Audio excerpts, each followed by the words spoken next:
ler o texto de Efésios capítulo 1, dos versos 3 ao 14. Efésios capítulo 1, dos versos 3 ao 14, na NAA.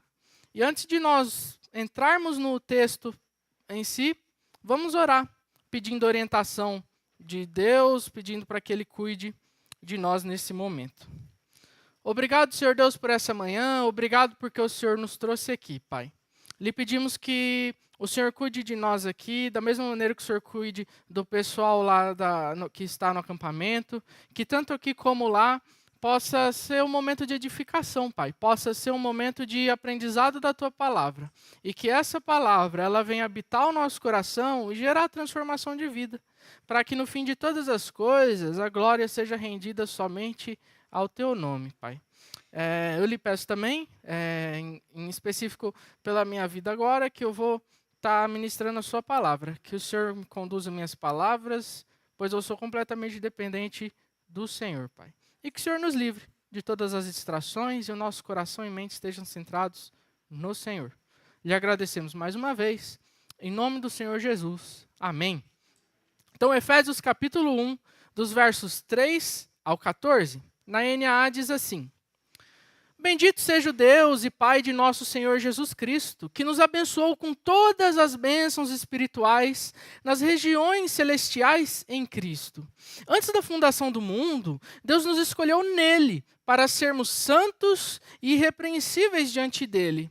Em amor, nos predestinou para ele, para sermos adotados como seus filhos, por meio de Jesus Cristo, segundo o propósito de sua vontade, para o louvor de sua graça, que ele nos concedeu gratuitamente no amado. Nele temos a redenção pelo seu sangue, a remissão dos pecados, segundo a riqueza da sua graça, que Deus derramou abundantemente sobre nós em toda sabedoria e entendimento. Ele nos revelou o mistério de sua vontade, segundo o seu propósito, que ele apresentou em Cristo, de fazer convergir nele, na dispensação da plenitude dos tempos, todas as coisas, tanto as do céu como as da terra. Em Cristo fomos também feitos herança, predestinados segundo o propósito daquele que faz todas as coisas conforme o conselho da sua vontade, a fim de sermos para o louvor da sua glória, nós, os que de antemão esperamos em Cristo. Nele também vocês, depois que ouviram a palavra da verdade, o evangelho da salvação, tendo nele também crido, receberam o selo do Espírito Santo da promessa. O Espírito é o penhor da nossa herança, até o resgate da sua propriedade, em louvor da sua glória. Amém. Então, gostaria de começar questionando, costumo começar questionando. Irmãos, você se abençoado por Deus? Talvez nós respondamos que sim, mas às vezes pelo mero exercício da religiosidade, né? Ou às vezes porque um irmão olhar para você e falar assim, como assim você não se sente abençoado por Deus? Só que às vezes a gente pode responder sim, isso não necessariamente refletir o sentimento que nós temos no nosso coração, principalmente no momento das lutas. E se nós pudéssemos listar as bênçãos de Deus, quais nós colocaríamos como as mais importantes? E dessa lista que nós fizermos mentalmente, quantas delas são materiais? Quantas delas são espirituais? Será que as bênçãos de Deus, elas são como nós esperamos? Ou elas vão além daquilo que nós podemos imaginar, além daquilo que nós podemos esperar? Será que nós estamos satisfeitos com as bênçãos que Deus nos deu? Ou ainda nós temos uma coceirinha lá no coração, dizendo que poderia ter sido diferente? De maneira que nós queríamos que Deus fizesse uma coisa, mas Ele agiu de outra forma. Será que a gente tem essa coceirinha no coração de insatisfação às vezes? Fato é que é muito fácil nos esquecer das bênçãos de Deus ao passar pelos apertos, pelas tensões do nosso dia. É fácil lembrar como Deus é abençoador quando o tanque do carro está cheio, quando a despensa de casa está cheia, quando nós não temos os problemas de veieira, né, cheio de dor no corpo e doença. É muito fácil lembrar como Deus é abençoador nesses momentos. Mas e quando o tanque está vazio, quando a despensa está vazia, quando perdemos o emprego? Pode ser que durante esses momentos nós não reclamemos com Deus, mas certamente é difícil admitir que esses momentos também vêm das mãos do Senhor. Também é muito fácil esperar de Deus aquilo que Ele não nos prometeu. O nosso coração é assim. E assim nós nos frustramos com as expectativas que nós mesmos criamos acerca dele. E nesses momentos onde os nossos pés vacilam, onde o nosso coração fica inconstante, nós podemos nos esquecer inteiramente que nós fomos abençoados. Nós podemos esquecer que nós já fomos inteiramente abençoados em Cristo. E é sobre isso que nós vamos falar hoje, sobre como nós somos inteiramente abençoados em Cristo, apesar de como nós nos sintamos às vezes. Então, antes de nós seguirmos, nós precisamos entender que Paulo estava escrevendo essa carta para a igreja de Éfeso, e essa carta ela também circulou ali na região da Ásia Menor.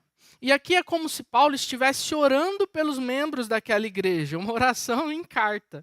É Paulo praticando a piedade em cuidado dos irmãos e dos corações deles.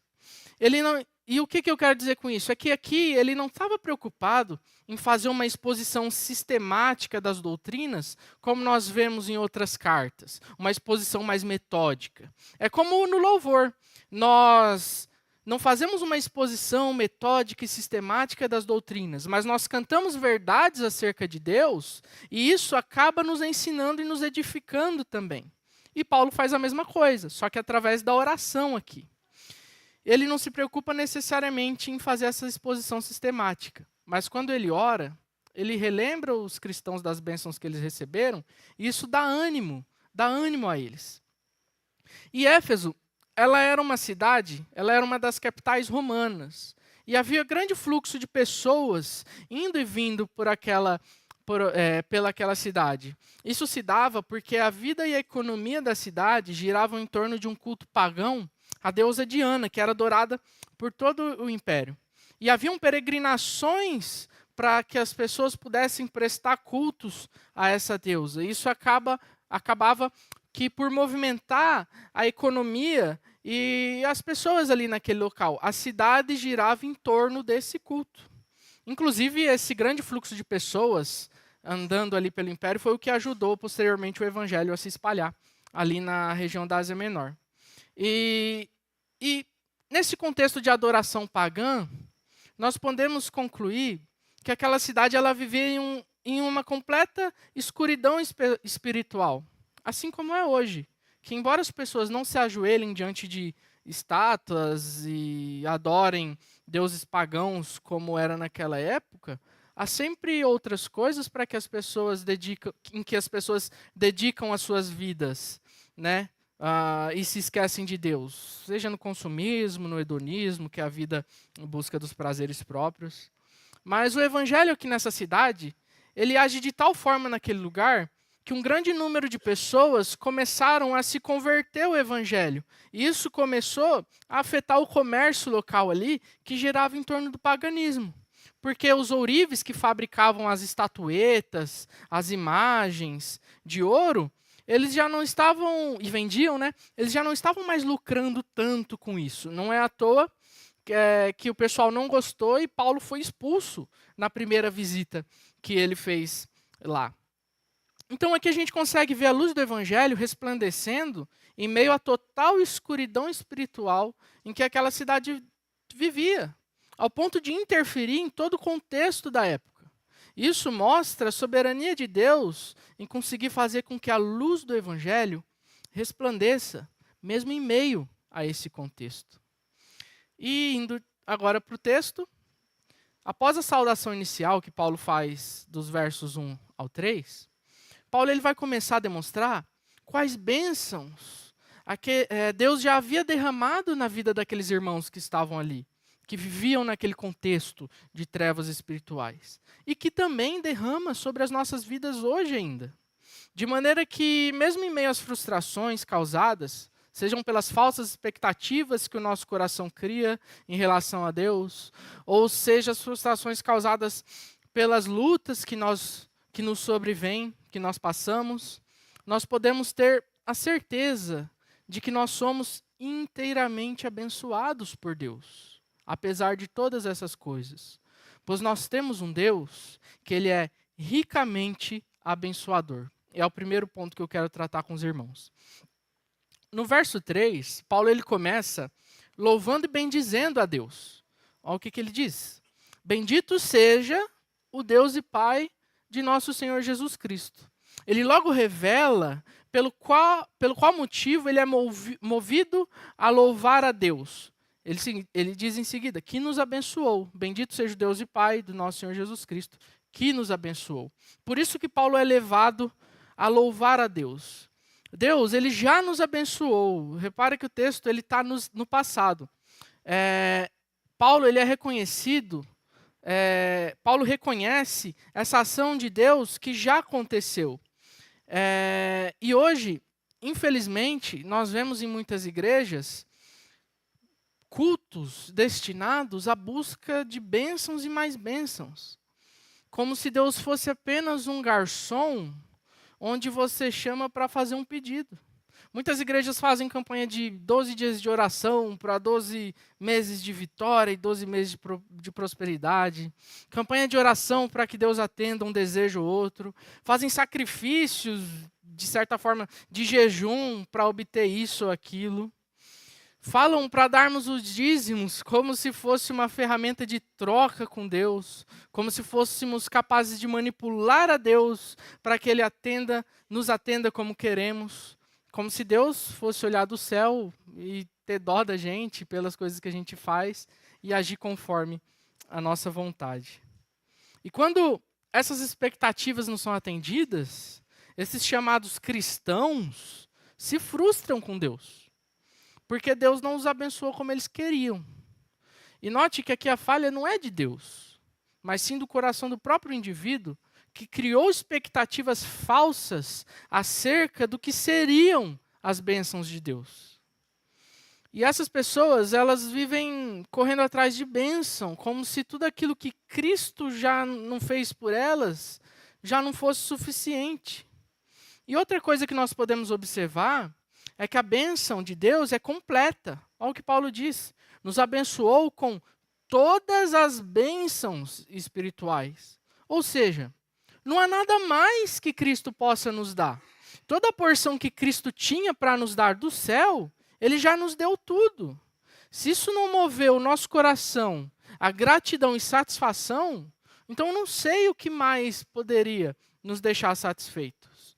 Se o melhor que Deus pode nos oferecer, que foi o sacrifício de Cristo Jesus na cruz, para perdoar o nosso pecado, não for suficiente para satisfazer as inquietudes do nosso coração, então nada mais será. Cristo, ele se deu por nós naquela cruz. E se ainda ficamos correndo atrás de mais e mais bênçãos, pensando que elas nos deixarão felizes, está na hora de nós sondarmos o nosso coração. Pois certamente tem algo de errado nele. Charles Spurgeon, eu não sei se ele cita alguém ou se ele mesmo diz, ele diz assim, se você não está contente com o que tem, ainda não estaria satisfeito se tivesse o dobro.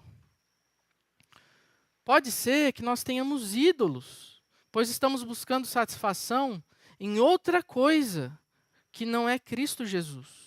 Estamos buscando em Cristo aquilo que Ele não nos promete. Outro aspecto das bênçãos que Cristo promete e já nos deu, que Paulo vai dizer, é que as bênçãos são espirituais. Então Deus já nos abençoou e nos abençoou com todas as bênçãos. E as bênçãos, elas são espirituais. Isso quer dizer que Ele não nos abençoa materialmente? Claro que não. Olhamos para a nossa vida. Quando foi que Ele te deixou faltar alguma coisa? Todos nós estamos aqui. Todos nós fomos sustentados por Deus. Todos temos uma roupa para vestir, comida para comer em casa. Pode não ser uma lasanha, como nós gostaríamos, mas pelo menos um arroz, feijão e ovo tem. Tem o Tiagão, que é um rapper cristão, e uma das músicas dele, que chama Só Tua Graça Me Basta, ele diz uma frase que para mim é muito marcante. Ele fala assim, que Deus não nos dá tudo o que nós queremos, mas o que nós precisamos não nos falta. Pode ser que nós não tenhamos tudo o que queremos, ou que pensemos que Cristo deveria nos dar, mas certamente tudo o que precisamos não nos falta. Ninguém pode acusar Deus de nos deixar faltar alguma coisa. Cristo, ele só tem um compromisso apenas com o nosso sustento diário, a nossa segurança. O restante são bênçãos que ele dá conforme a própria vontade. Não depende do que nós fazemos, não depende dos sacrifícios, das campanhas, dos jejuns. O problema é que nós gostamos de conforto, mas não é isso que Cristo nos promete. Nós queremos nos sentir bem, mas também não é isso que Cristo nos promete. Muito pelo contrário. O que Cristo nos promete? Aflição, luta e até perseguição, enquanto nós estivermos aqui. O mundo, ele odeia a Cristo e os discípulos dele. Não se engane. O problema é que nosso coração, ele sempre irá preferir bênçãos que são materiais, mas que logo são passageiras e que logo se corrompem, ao invés de preferir bênçãos que são espirituais e que são eternas, que duram para sempre. O nosso coração, ele é tolo. O nosso coração, ele é mestre em inverter a prioridade das coisas. Que nós não confiemos em nosso coração. As bênçãos espirituais em Cristo são a melhor coisa que nós poderíamos receber. Seja aqui, já, porque a vida abundante que Cristo nos promete começa já, quando nós aceitamos a Ele, ou seja, desfrutando dEle, da presença dEle na eternidade. E essas bênçãos, elas estão inseridas em Cristo. Olha o que o texto diz, nas regiões celestiais, em Cristo. Ou seja, sem Cristo, nós não podemos usufruir das mais ricas bênçãos que Deus tem preparado para nós. Separados dele, tudo que nos resta é a ira justa de um Deus santo sobre nossas vidas. Nós apenas não sofremos o peso dessa merecida ira, porque ela foi castigada toda em Cristo. A bênção de não ser eterna e justamente condenado é que em Cristo nós fomos abençoados com o perdão de Deus. Todos esses motivos, o fato de Deus já nos ter abençoado, o fato da bênção ser completa, o fato de serem bênçãos espirituais, levam o apóstolo Paulo a louvar e bendizer o nome de Deus. Mas que bênçãos são estas? Pois essas são as características das bênçãos espirituais, nas regiões celestiais, estão em Cristo. Mas que bênçãos são elas? Alguém pode se perguntar. Como elas se manifestam? E Paulo agora, durante a oração, ele vai listando os motivos que o levam a louvar a Deus e que deveriam nos levar também. Ele vai fazer uma lista das bênçãos que Deus já nos deu, que Deus já derramou sobre nós. E para saber que nós somos inteiramente abençoados, Paulo deixa essa lista, que começa no verso 4. O texto vai dizer assim, a lista das bênçãos que Deus já nos deu, começa assim. Antes da fundação do mundo, Deus nos escolheu nele, em Cristo, para sermos santos e irrepreensíveis diante dele, em amor. A primeira bênção é que Deus nos escolheu antes da fundação do mundo. Sabe o que isso quer dizer? Que Deus não olhou para o que nós fizemos ou para o que nós deixamos de fazer. Que a escolha de Deus, ela foi antes do que pudéssemos fazer, de que pudéssemos fazer qualquer coisa.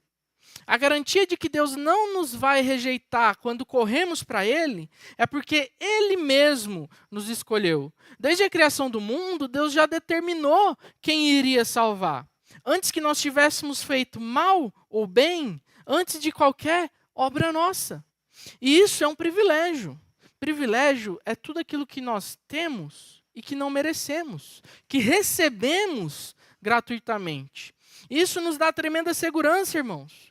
Pois Deus, ele não volta atrás em seus decretos. Se ele determinou que alcançaria a nossa vida no decurso da história, ele certamente vai alcançar. Ele vai garantir os meios para isso. Se ele determinou que nos salvaria, apesar da nossa resistência e pecado, ele nos salva.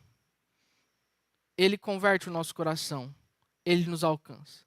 Deus governa o universo com mão de ferro, de modo que nada acontece fora da vontade dele.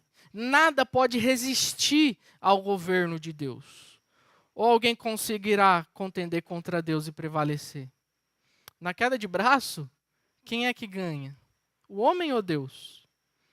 Nenhum de nós queria ser salvo, não se engane. Nós preferíamos as nossas paixões, os nossos prazeres. Nós vivíamos uma vida centrada em nós. Nós vivíamos em rebeldia com relação a Deus antes de Cristo. Então, que nós possamos correr para Ele nos momentos de dor, de alegria e a qualquer momento, porque Ele não vai virar as costas para nós, porque Ele nos escolheu. E Deus nos salva, o texto diz, para sermos santos e irrepreensíveis diante dEle em amor. Isso quer dizer que Deus nos escolheu para sermos separados dos propósitos que o mundo serve. E para nos cobrir com o sangue de Cristo, de modo que nos tornamos irrepreensíveis. Não quer dizer que nós não vamos mais pecar enquanto nós estivermos aqui. Mas quer dizer que já não há mais acusação que possa ser feita contra nós, porque a obediência de Cristo foi atribuída a nós. E diante disso, nós somos chamados para viver a vontade dele e obediência a ele, diferentemente do curso do mundo. Mas isso não é peso para nós. Não é peso viver em obediência a Deus. É algo que tem que ser prazeroso, pois nós somos chamados a fazer isso em amor. Um amor por ele que ele mesmo promove em nós. Se nós olharmos no fim do verso 4, a gente vai ver que ele termina com essa expressão em amor. Mas, ao mesmo tempo, essa expressão, se você estiver usando a NAA, ao mesmo tempo, essa expressão ela vai iniciar o parágrafo do verso seguinte. Isso acontece porque, no grego, nós não temos pontuação, não temos... Tudo é escrito de maneira corrida. Se você tiver oportunidade, vai na internet e pesquisa, como que é escrito nos originais. Você vai ver que é tudo corridão assim, não tem ponto, não tem vírgula. E aí o pessoal interpreta de acordo com o contexto, enfim. Isso é interessante por quê? Porque essa expressão em amor, ela pode estar tanto associada com o verso seguinte, o versículo 5, como com o fim desse verso nosso que a gente leu, o verso 4. Se estiver associada com o verso 4, ela está se referindo ao modo com o qual nós viveremos para a vontade de Deus. Isso é, nós faremos o que Ele manda em amor. Porque para que nós nos tornemos santos e irrepreensíveis diante dEle, estando associado ao verso 4, diante dEle em amor. Nós faremos todas essas coisas, o obedeceremos, não por obrigação, mas por amor. Se nos livrar das nossas paixões e voltar o nosso coração a Ele, de modo que é grande prazer viver para Ele, não for uma grande bênção, então eu não sei o que mais pode ser. Agora, se a expressão ela estiver associada com o início do verso 5, então ela está qualificando a motivação e a maneira pela qual Deus derramou a próxima bênção. E a segunda bênção que Paulo vai falar é a de que Deus nos predestinou e adotou.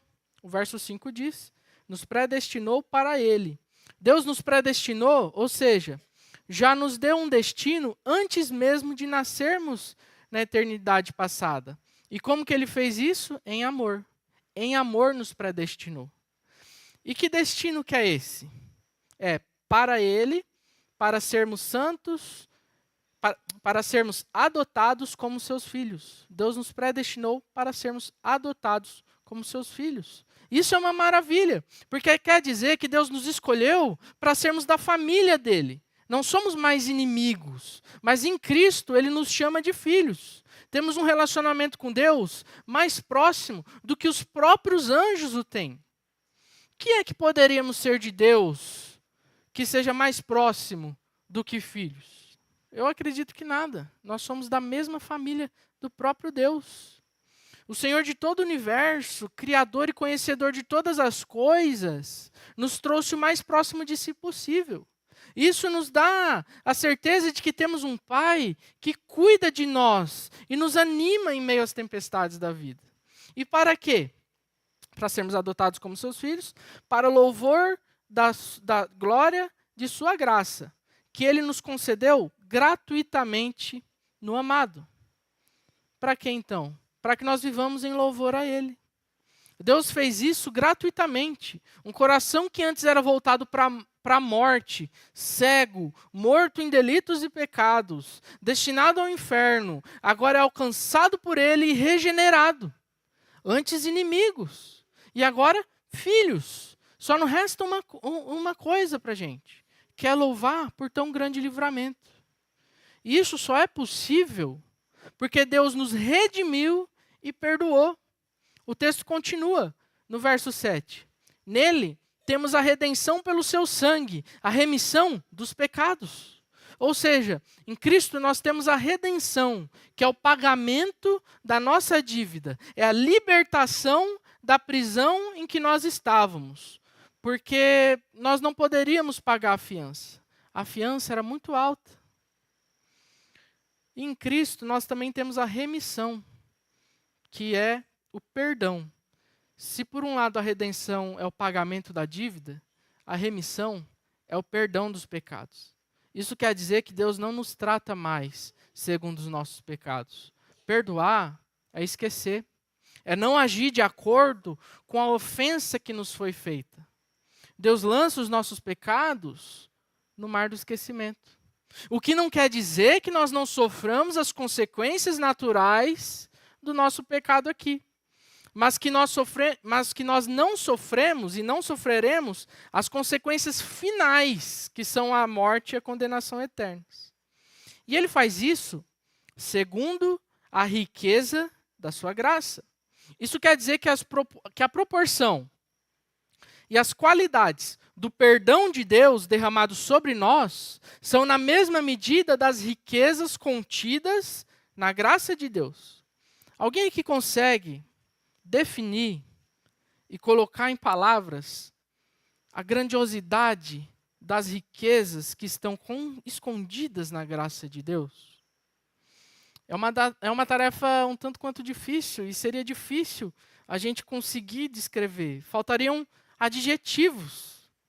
Mas nós pelo menos podemos dizer que a graça de Deus, ela é eficiente, ou seja, ela não falha. Ela é completa, não há nada mais a acrescentar. Ela é infinita, não tem limites, ela é incompreensível para a nossa mente finita. Ela é eterna, ela dura para todo sempre, ela não acaba. E a graça de Deus é exclusiva a Ele. Nada mais é detentor de tão maravilhosa graça. Somente Deus. E toda essa riqueza que nós encontramos na graça do Senhor, ela é derramada na mesma proporção no nosso perdão. Toda essa riqueza, ela é encontrada na mesma proporção no perdão de Deus. Por quê? Porque o perdão de Deus, ele é completo. Cristo fez toda a obra. A gente não precisa mais fazer sacrifícios. O perdão de Deus, assim como a graça, ela é eficiente. Cristo aplicou em nós. O perdão de Deus é infinito também. Ele é infinitamente derramado sobre nossas vidas, assim como a graça de Deus. Todo o pecado é perdoado. Não há nenhuma mancha em nossas vestes. Agora nós somos, como diz o hino, alvos mais que a neve. De maneira que nós ficamos sem entender, às vezes, por que Deus nos ama. E o perdão de Deus também é eterno. Deus não se arrepende de nos ter adotado como filhos. É um perdão que só poderia ser concedido por Ele. Porque, assim como a graça, nada mais é detentor. Entende? Que é tão exclusiva, esse perdão é exclusivo dele, somente Ele poderia nos perdoar. Assim como a graça dele é exclusiva dele, que somente Ele tem tão maravilhosa graça. E esse perdão, o verso 8, diz o que é que Deus fez. Deus derramou abundantemente sobre nós. Isso quer dizer que não importa qual pecado eu cometa ou tenha cometido, sempre haverá sangue de Cristo para nos lavar. Deus não economizou. É que nem vó quando vai comprar doce para o neto. Enche o neto de doce, sem limite, pai fica de cara, não é para dar doce antes dos 2 anos. Aí a avó fala, não tem problema não, vai lá e compra 40 caixas de chocolate, 50 balas, enfim. Deus, ele não economizou. Não. Então quer dizer que eu posso viver pecando? E que Deus sempre vai me perdoar?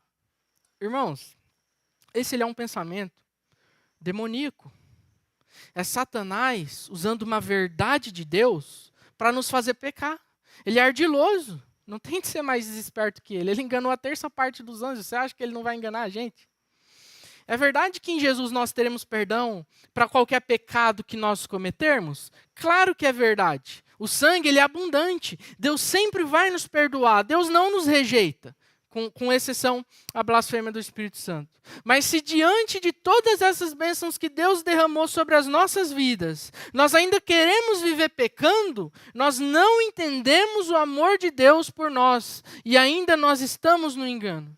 E esse raciocínio, ele demonstra que nós ainda queremos viver o que o mundo tem para nós. Ou seja, o nosso coração ainda está no mundo, ainda somos inimigos de Deus. E de certa forma, estamos desprezando o favor que Deus fez para nós naquela cruz. E um dia, a conta vai chegar. E o texto continua. Em toda sabedoria e entendimento. Então, Deus derramou abundantemente sobre nós, em toda sabedoria e entendimento. Aqui quer dizer pelo menos 2 coisas.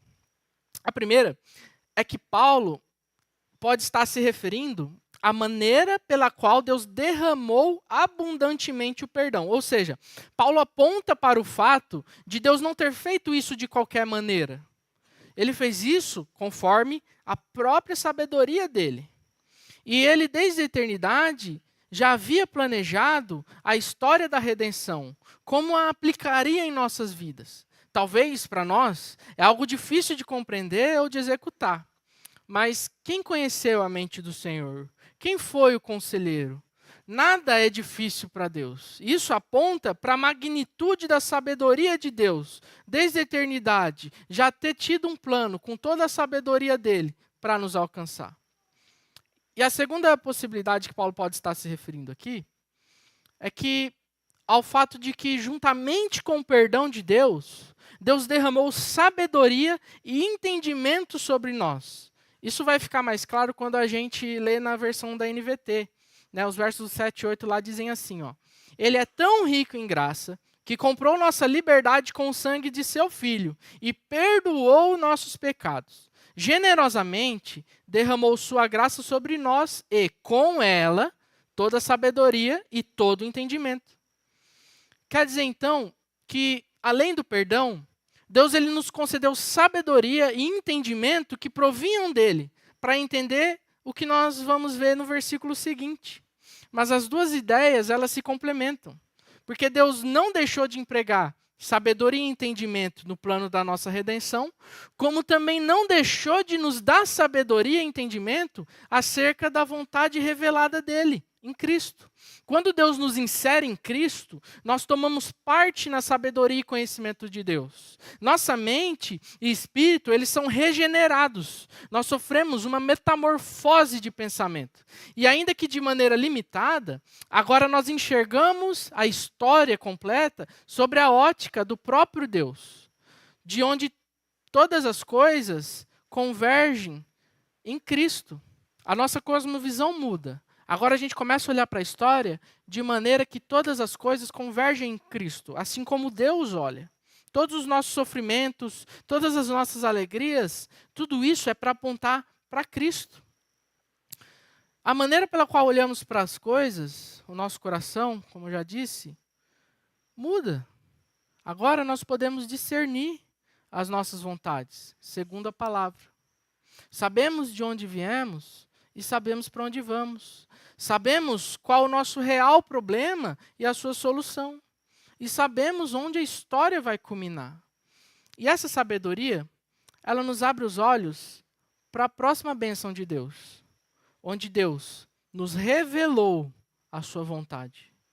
O texto diz: Ele nos revelou o mistério da sua vontade, segundo o seu propósito, que Ele apresentou em Cristo. A vontade de Deus é um mistério, porque ela não é revelada a todas as pessoas, mas sim apenas para aqueles que estão em Cristo, que receberam já a sabedoria do alto que vem de Deus. Olha que privilégio. Deus já nos revelou a sua vontade. Nós já sabemos como será o futuro. Não precisamos ficar buscando adivinhação, vidência, profetada. A gente já sabe como vai ser as coisas. E qual que é essa vontade? De fazer convergir nele, na dispensação da plenitude dos tempos, todas as coisas, tanto as do céu como as da terra. A história ela foi feita de modo que Cristo é o centro de tudo. Não temporalmente falando, como se o nascimento de Jesus fosse o centro, né? Fosse a metade do tempo de toda a história. Como se fosse o meio do livro. Mas toda a história ela é feita de maneira que todas as coisas apontem para a glória dele. A vontade de Deus é que no fim de todas as coisas, plenitude dos tempos, na dispensação da plenitude dos tempos, tudo seja colocado e unificado sobre o governo de Cristo. Sejam as coisas do céu como as da terra. E o resumo da história é que tudo vai acabar bem, porque tudo estará sobre o governo de Cristo. Isso serve de grande consolo para nós.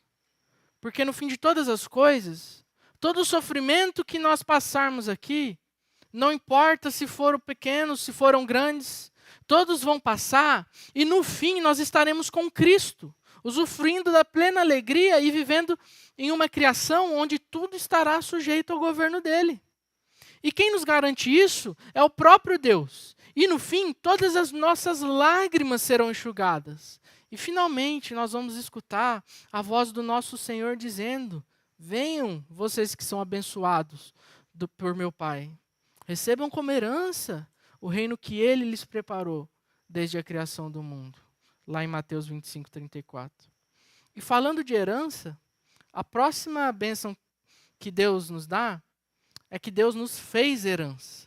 O texto diz: em Cristo fomos também feitos herança, predestinados segundo o propósito daquele que faz todas as coisas conforme o conselho da sua vontade. A pergunta que nos vem à mente é: o que é ser feito herança? Talvez nós entendamos o que é herança. Herança é tudo aquilo que alguém deixa para outra pessoa depois que morre. Só que ela não se limita apenas a questões monetárias, mas elas podem ser costumes que a pessoa deixou e foram sendo passadas. Pode ser algo que ela ensinou a alguém, pode ser os genes dela, herança genética, as características que as outras pessoas herdam. É o legado que a pessoa deixa. E qualquer uma dessas coisas nos é dada de graça, nos é deixada. Não fomos nós que conquistamos. Elas vêm até nós. Elas são um presente.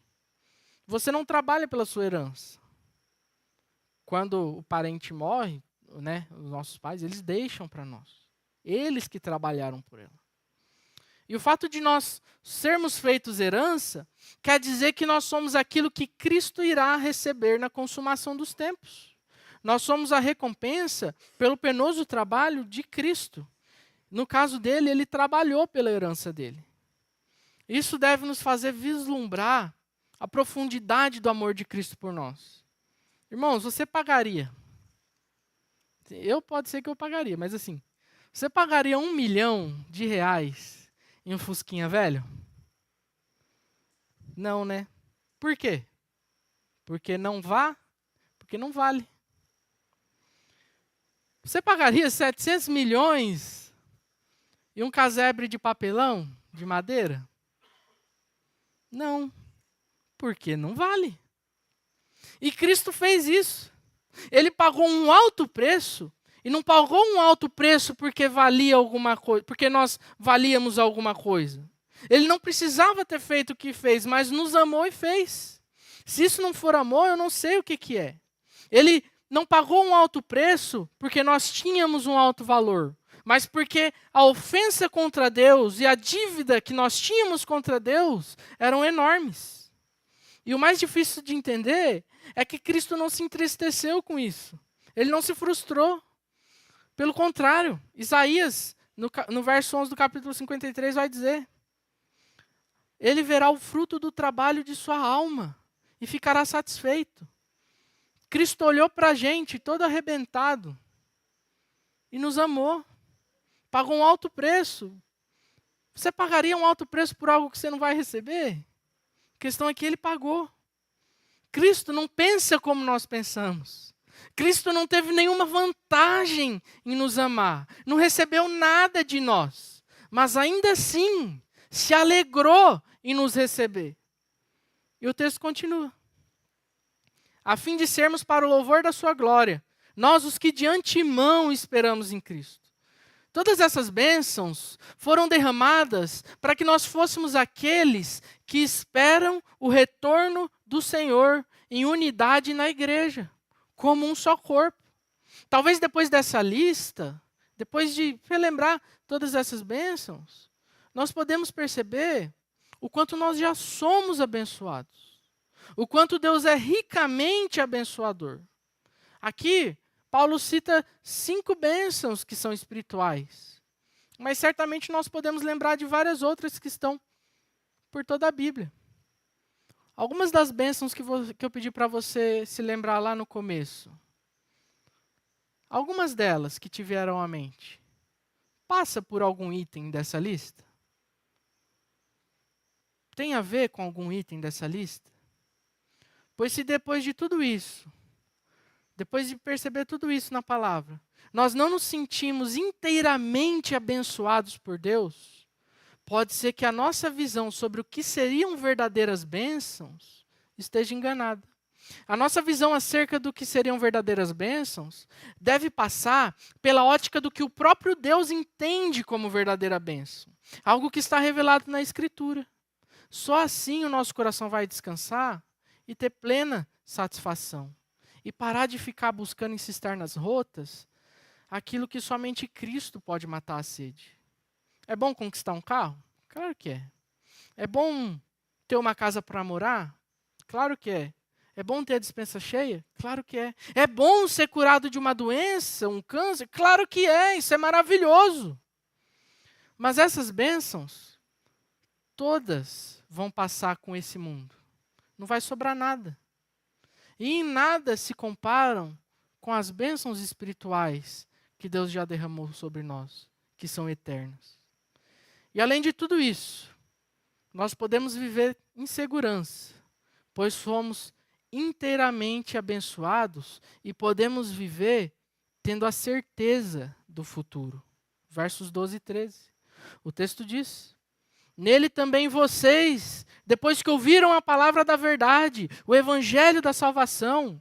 A verdade do evangelho é a verdade sobre todas as coisas.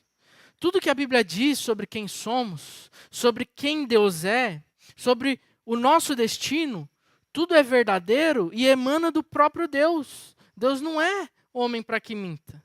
E, tendo nele também crido, ou seja, vocês que ouviram a palavra da verdade, o evangelho da salvação, que deve nortear toda a nossa vida, tendo nele também crido, em Cristo Jesus e na verdade, receberam o selo do Espírito Santo da promessa, mais uma bênção. Deus nos deu um selo.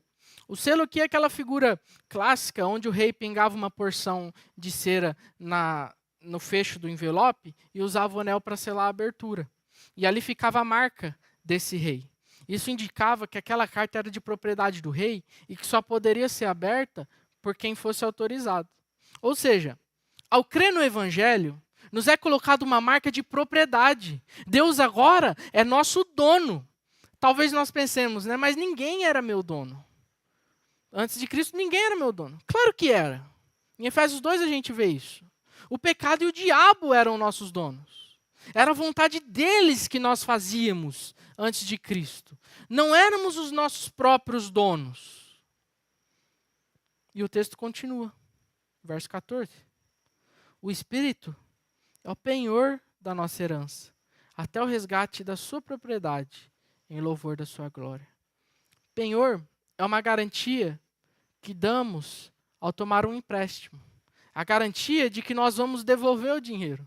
Nesse sentido, Paulo está dizendo que o Espírito Santo que ele nos deu, que Cristo nos deu, é a garantia que Deus irá cumprir o que prometeu. E de fato, o fato de nós sentirmos o consolo do Espírito Santo nos momentos difíceis, o fato de sentirmos tristeza quando nós pecamos, tristeza essa produzida pelo próprio Espírito Santo para nos fazer voltar para o caminho.